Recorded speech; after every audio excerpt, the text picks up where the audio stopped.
Welcome to lesson 9.7. In this video, we'll be talking about polar coordinates and polar derivatives. We are familiar with rectangular coordinates, also called Cartesian coordinates. And in a rectangular coordinate, we're given a point in the format x, y, where x is the horizontal distance from the origin and y is the vertical distance. So if we have something like 3, 2, that means that we go over 3 and up 2. I am sure that you are familiar with this at this point in calculus. Now, for polar coordinates, we're given the coordinate in a little bit of a different way. And you can see that instead of this rectangular grid, we're given this circular grid. Polar coordinates are written in the format r, theta. R is the radius from the center, which we call the pole for polar coordinates, and theta is the angle from the x-axis. Now, the x-axis might not be the best way to describe it because we no longer have an x-coordinate, but what I'm talking about is this line right over here. So, for example, if we are given a point like 2, pi over 4, let's just say that that's our point. That means that we have a radius of 2, so we would extend 2 units from the pole. Then we need to direct that angle pi over 4 units up from the x-axis. So from this line right here, we move pi over 4 units this way. And we're still 2 units away from the pole, and we're angled at pi over 4 right here, pi over 4 radians. So that would be the point 2, pi over 4 in a polar grid. Now, there are ways that we can convert between rectangular and polar coordinates. If we have a point, and let's just say that this is the origin or our pole, and this is the point that we're dealing with, we can represent this point in 2 ways. One way is that we can represent it in a rectangular format. So this would be our x distance, and this would be our y distance. But the other way that we can represent it, this is if we're thinking in terms of polar, we can say, well, this, the hypotenuse distance, that would be our r value, the radius, the distance we are from the pole, and then this would be our theta right here. Now, using trigonometry, we can come up with some formulas that relate the r, theta, x, and y. For instance, we can say that the cosine of theta, remember that cosine is the adjacent over the hypotenuse, and in this case, y would be the opposite, x would be the adjacent, and r would be the hypotenuse. So you would say cosine of theta is equal to the adjacent, x, over the hypotenuse, r. This means that x is equal to r times cosine of theta.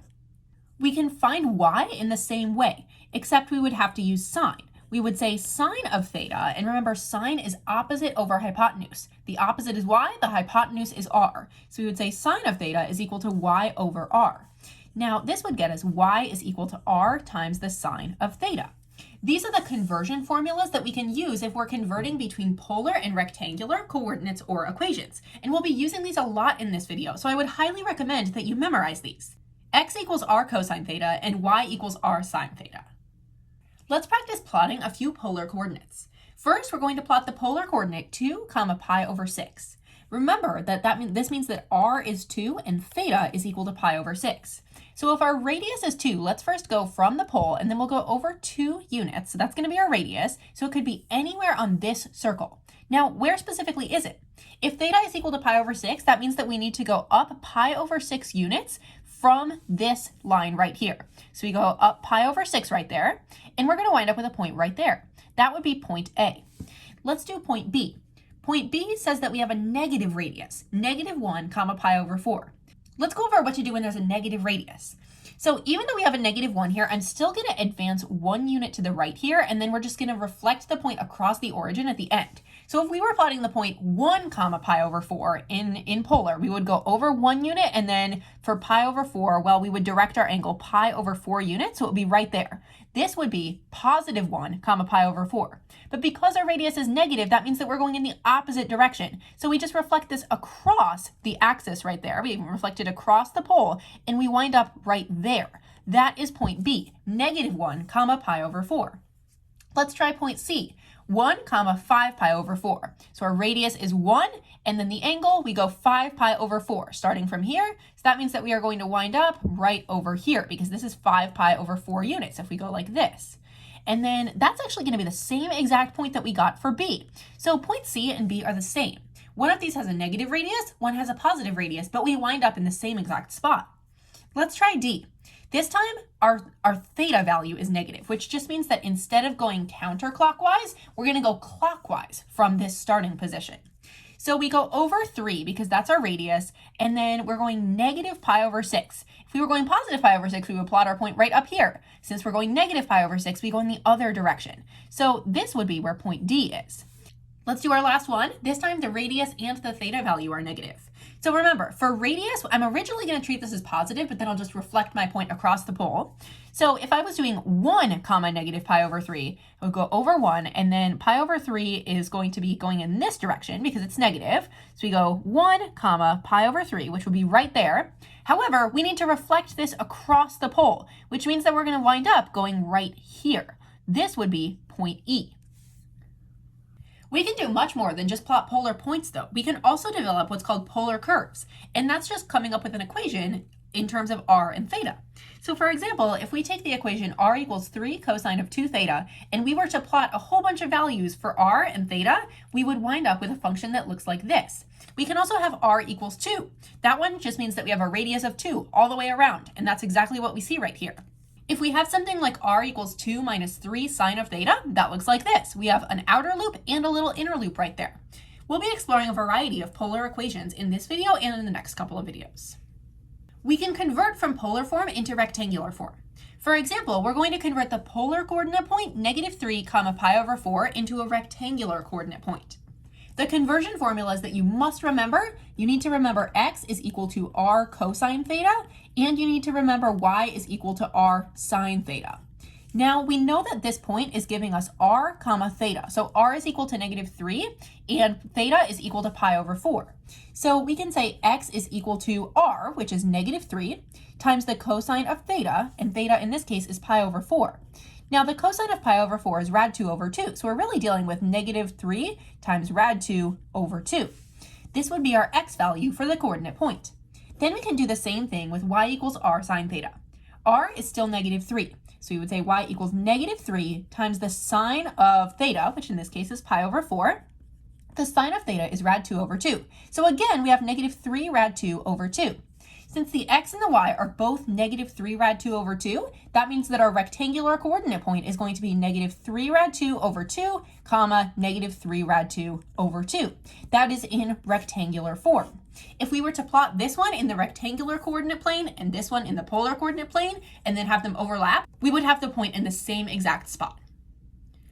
We can also graph polar equations on the graphing calculator. All you need to do is use the mode button to switch it into polar mode. So for example, if we're trying to get into polar mode right here, we just hit mode, and then we scroll down to where it says function, and we have parametric and polar. So we want to switch it over to polar right now. So I'll say polar, hit enter, and then you can quit. Now, notice that when you hit y equals, this now becomes r equals. So if we're trying to plot something like r equals cosine of 2 theta, you can do that pretty easily. You would say r1 is equal to 3 cosine of 2, and then when you hit the button that normally gives you an x, it's going to plop a theta right in there, which is exactly what you want. And then we can turn this into a graph. I'm just adjusting my scale a little bit here so that it's going to show up properly. And then when I hit the graph, I can see that it's going to make this same polar curve. It's a bit stretched out here, but if we want to make it so that it's a square, we can say hit this zoom button and then do number 5, zoom square. And that's going to give us the exact same thing that we see down here. Let's try one more of these. R equals 2 is pretty simple. We would just plot, let's get rid of the old one, and then we would say R1 is equal to 2. Then we can say graph it. And it's already in the zoom square mode, so we don't need to worry about that. You can do this with pretty much any polar curve that you get. And it can be helpful if you're in the calculator section of the exam. Just don't forget to switch the mode back over to regular functions when you're done.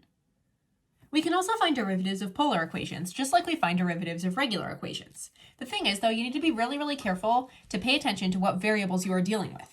Sometimes it's going to ask you for something like the rate of change of r with respect to theta. Other times it will say, what's the rate of change of x with respect to theta? Or you might be asked for the rate of change of y with respect to x or something like that. So it's very important that you pay attention to that. Given the polar equation r equals 2 minus 3 sine theta, find the rate of change of r with respect to theta at theta equals pi over 6. Now, if we're looking for the rate of change of r with respect to theta, that works out really well because we already have an r and a theta in this equation. So what we're going to do is we're just going to say dr d theta, the rate of change of r with respect to theta, is equal to, and then we take the derivative of this equation pretty much just like normal. The derivative of a plane 2 is going to be 0. The derivative of -3 sine of theta is going to be -3 cosine of theta because cosine is the derivative of sine. Now it specifically asks for dr d theta at theta equals pi over 6. So we can say dr d theta at theta equals pi over 6 equals, and then we plug in pi over 6. So negative 3 times the cosine of pi over 6. The cosine of pi over 6 is rad 3 over 2. So this is really negative 3 rad 3 over 2. And that would be our answer. Let's try another one. Given the polar equation r equals 3 times the cosine of 2 theta, find the rate of change of x with respect to theta.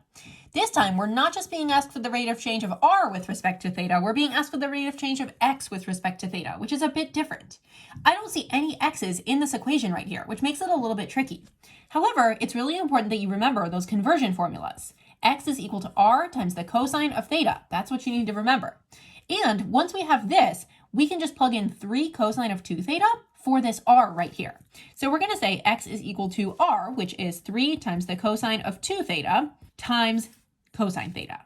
This makes it easier to differentiate. So now we're looking for dx d theta, the derivative of x with respect to theta. So we're taking the derivative of this equation now. This calls for the product rule because we have two functions being multiplied together. So we take the first function, which is 3 times the cosine of 2 theta, times the derivative of the second function, which is negative sine theta, plus the second function, cosine theta, times the derivative of the first function. Derivative of this first function, we're going to have to use the chain rule here, we'll have negative 3 times the sine of 2 theta times 2. Then we can go through and clean this up a bit.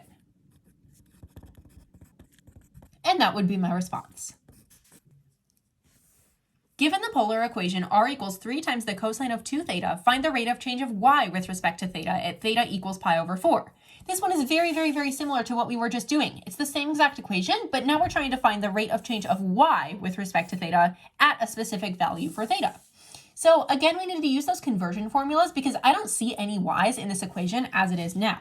However, if we just remember that y is equal to r times the sine of theta, that's going to make our work a lot easier. Because then we can just say y is equal to, and we know r is equal to 3 times the cosine of 2 theta, so 3 cosine of 2 theta, and then multiplied by sine of theta, because this is r, then we need the sine theta part.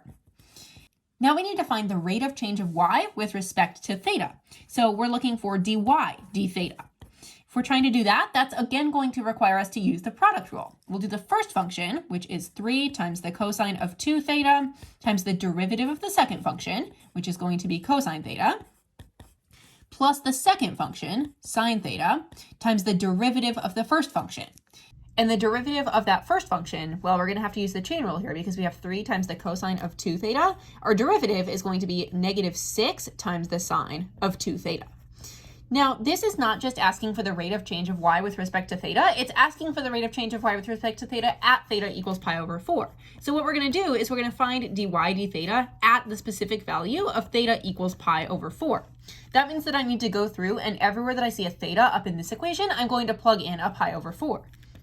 For 2 theta, that means that I take 2 times pi over 4, which just becomes a pi over 2. Now, the cosine of pi over 2 is equal to 0, so when I have 3 times 0 times the cosine of pi over 4, I really don't care about that section because that entire thing is just going to cancel out and make a 0. But we can simplify this a little bit.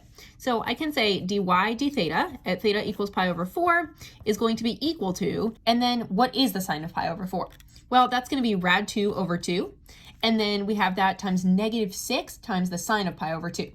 Sine of pi over 2 is 1, so that's really just times negative 6. So dy d theta at theta equals pi over 4 is equal to negative 3 rad 2, and that would be my answer. When we are asked for the slope of the tangent line, we always use dy dx, even if we're dealing with a polar function. Now, in this case, it's a bit more challenging because they're giving us equations in terms of theta, so it gets a little bit weird. The way that we handle this is we say dy dx, we rewrite that as dy d theta over dx d theta. Because dy d theta over dx d theta, that's the same thing as dy dx, but we have incorporated that theta in there. Let's try an example. What is the slope of the line tangent to the polar curve r equals 5 theta squared at theta equals pi over 2? Slope of the line tangent to the polar curve, even though it's polar, slope of the tangent line is still dy dx. In this case, we're going to have to use dy d theta over dx d theta, just like we talked about up there. So let's find dy d theta and put it over dx d theta. If we're trying to find these derivatives of y and x, we have to figure out what are y and x. Well, if we don't have y or x in this equation, but we do know our conversion formulas. x is equal to r times the cosine of theta, and y is equal to r times the sine of theta. Then we can replace this r with what we are given for r. So we know x is really going to be equal to 5 theta squared times the cosine of theta. And then for y, that's going to be equal to our r, which is 5 theta squared times the sine of theta. Now we can find dy d theta. So for dy d theta, we're going to have to take the derivative of this with respect to theta. That means that we're going to have to do the first function, which is 5 theta squared, times the derivative of the second function, which is going to be cosine theta, plus the second function, sine of theta, times the derivative of the first function, which is 10 theta.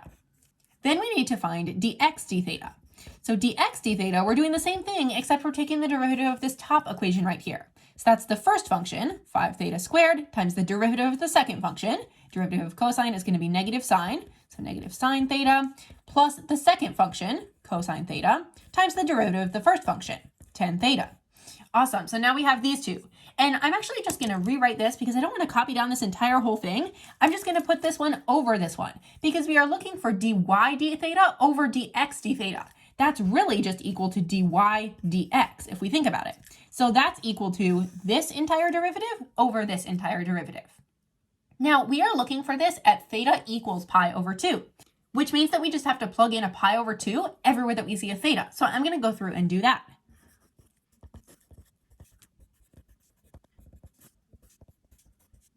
Then I need to simplify this. Anywhere that I see a cosine of pi over 2, I know that cosine of pi over 2 is 0, which means that this entire term is going to be 0 if there's a 0 anywhere in that. So this one cancels and this one also cancels because we have this cosine of pi over 2. For the rest of this, we can do some simplification. The sine of pi over 2 is 1, so we're really dealing with 1 times 10 times pi over 2.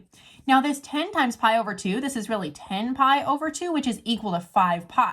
So 1 times 5 pi is just going to make a 5 pi on the top. On the bottom, we have 5 times pi over 2 squared. Now, 5 times pi over 2 squared, we can do a little bit of simplifying with that one. We will turn the pi over 2 squared into pi squared over 4, and then that can become a 5 pi squared over 4. Now, this is all getting multiplied by negative sine of pi over 2. Sine of pi over 2 is 1, so we're really multiplying it by a negative 1. So this is really on the bottom. We're going to have negative 5 pi squared over 4. Then we can do a little bit of cleanup here. This is really 5 pi over 1, that's what's in our numerator, multiplied by the reciprocal of our denominator, which is negative 4 over 5 pi squared. We can cancel the 5s, we can cancel one of the pi's, so we are really left with negative 4 over pi. This matches answer choice A. This would be the slope of the line tangent to the polar curve r equals 5 theta squared at theta equals pi over 2. Let's try another MCQ. What is the slope of the line tangent to the polar curve r equals 2 plus 3 sine of theta at theta equals pi? Remember, slope of the tangent line, that always means dy dx. In this case, we're not given things in terms of y and x, so we're really going to be finding dy d theta over dx d theta at that specific value of theta equals pi. First, let's come up with equations for y and x. X is going to be equal to r times the cosine of theta, which in this case means that we are taking 2 plus 3 sine of theta, since that's our radius, times the cosine of theta. For y is equal to r times the sine of theta, which is going to be equal to 2 plus 3 sine of theta, that's our r, times the sine of theta. Now we have to figure out the derivatives of both of these. So let's first find dy d theta. dy d theta is going to be equal to, and then we have to take the derivative of this with respect to theta. This is two functions being multiplied together, so we'll use the product rule. The first function, 2 plus 3 times the sine of theta, times the derivative of the second function, derivative of sine is going to be cosine, plus the second function, sine of theta, times the derivative of the first function. Derivative of 2 plus 3 sine of theta is going to be equal to 3 times the cosine of theta. Then we can divide this all by dx d theta. So what we're really trying to find here is dy d theta over dx d theta. And that entire thing is going to be equal to this derivative that we just found over dx d theta. So let's now find dx d theta. We're trying to find the derivative of this right here. We'll take the first function, 2 plus 3 sine of theta, times the derivative of the second function, which is, if we're taking derivative of cosine, that's going to be negative sine of theta, plus the second function, cosine theta, times the derivative of the first function, which, again, that derivative of the first function is going to be 3 times the cosine of theta. Now we need to find this value at theta is equal to pi. So we're really finding dy d theta at theta is equal to pi, and we're dividing that by dx d theta at theta equals pi. So now I'm going to go through and I'm going to take this entire equation. Everywhere that I see a theta, a pi is going to get plugged in.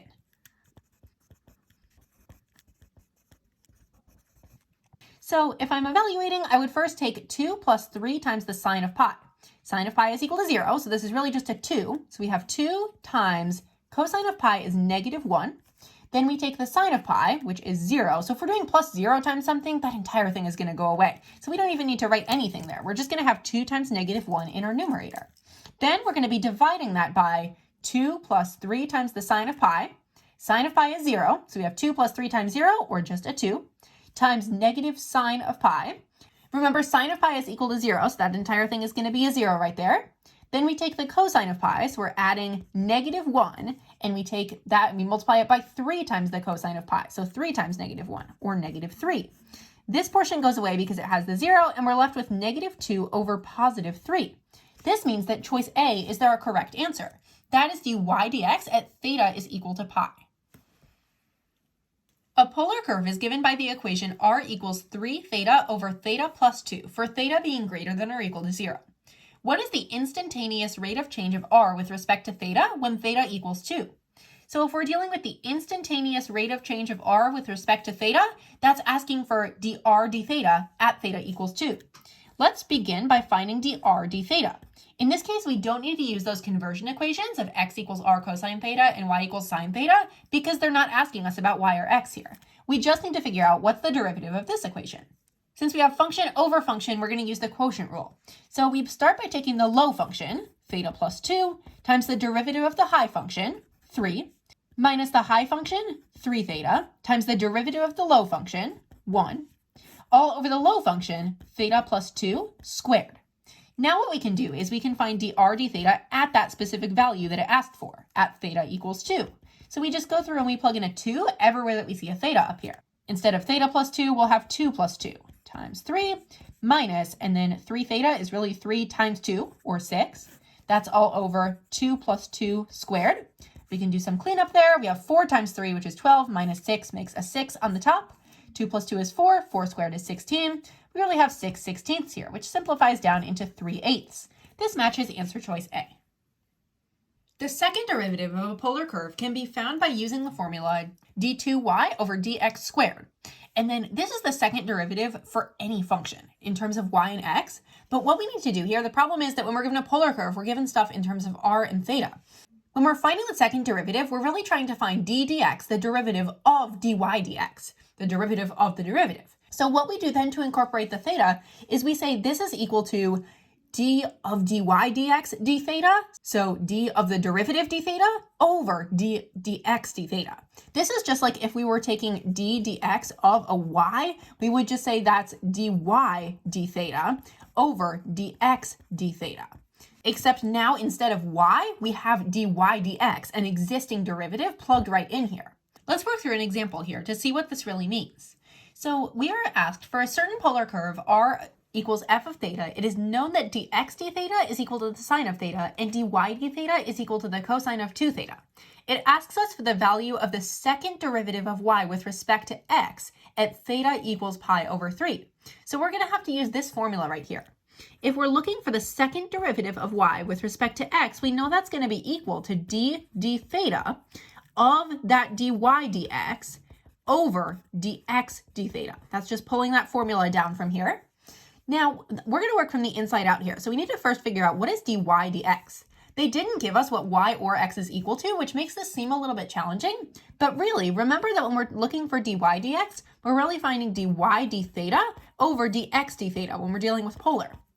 They did give us dy d theta. They said dy d theta is equal to the cosine of 2 theta, and they also gave us dx d theta. They said that's equal to the sine of theta. So now we can plug this back in for dy dx into this formula. So we are looking for d theta, the derivative with respect to theta, of this cosine of 2 theta over sine of theta, all over that dx d theta. Now dx d theta, we know that dx d theta is equal to the sine of theta. Our next step is to differentiate what's inside here. we need to find the derivative with respect to theta of this. And we're going to be using the quotient rule here. So we'll do low d high minus high d low over low squared. Our low function, which we're going to start with, is the sine of theta. Then we take the derivative of the high function, which is going to be -2 times the sine of 2 theta, using the chain rule in there, minus the high function, cosine of 2 theta, times the derivative of the low function, which is going to be cosine theta, and that's all over the low function squared. So that's all over sine of theta squared. Now keep in mind that was just our numerator, and it turned out really big, but we still have this denominator of sine of theta down right here.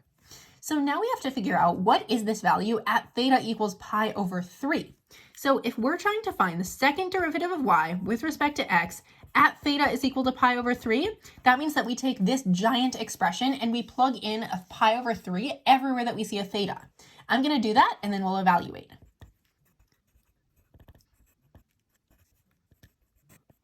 All right, now it's time to evaluate. So I'm just going to go through and I'm going to evaluate each of these little functions. So sine of pi over 3 we know is going to be rad 3 over 2. -2 times the sine of 2 pi over 3. Well, the sine of 2 pi over 3 is rad 3 over 2, so we're really dealing with -2 times rad 3 over 2. Then we have minus the cosine of 2 pi over 3, which is going to be -1/2, so minus -1/2 times cosine of pi over 3 is a +1/2. That's all over sine of pi over 3, which is rad 3 over 2 squared. And that is all over the sine of pi over 3, which is that rad 3 over 2. Then I just need to continue simplifying this down until I've got an actual number. So I would say this is equal to, let's see, we would have -2 times a regular 3, because if we do rad 3 times rad 3, that just makes a 3 over 4 plus 1/4 divided by, and then that's going to be 3/4 all over that rad 3 over 2. Then this is going to be equal to -6/4 plus 1/4 over 3/4 over rad 3 over 2. Continue that simplifying process and we get -5/3 on top, because we would have -5/4 over 3/4, which is really -5/3 divided by rad 3 over 2. That's equal to -5/3 times the reciprocal of our denominator, 2 over rad 3, which is equal to -10 over 3 rad 3. And that would be my answer. That is the second derivative at theta equals pi over 3.